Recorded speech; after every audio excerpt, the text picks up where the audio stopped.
Hi, I'm Joanne Irwin, and I'm here to show you how to unpack your cello.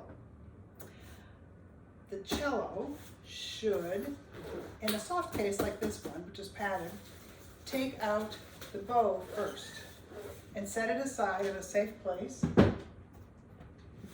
And then you unzip your zipper and you grab a hold of the neck of the cello and the bag with your other hand, and you lift the bag up over the neck, and you can set the case down.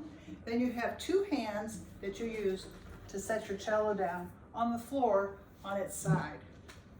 Cellos are safest on their side. Then you need to get, you have a chair, then you need to get out your equipment, which is something to hold the end pin. Really, really important. I use these straps with a disc on the bottom that wraps around the leg of the chair to hold the end pin.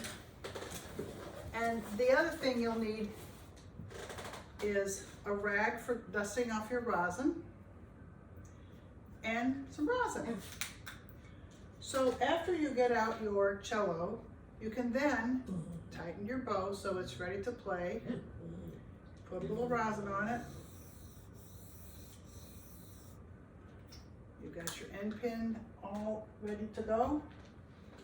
So then you pick up your cello and you unscrew the side, let out your end pin, tighten it up, and let it go into the end pin holder. Then you're ready to play. That's all the equipment needed for a cello. Thank you.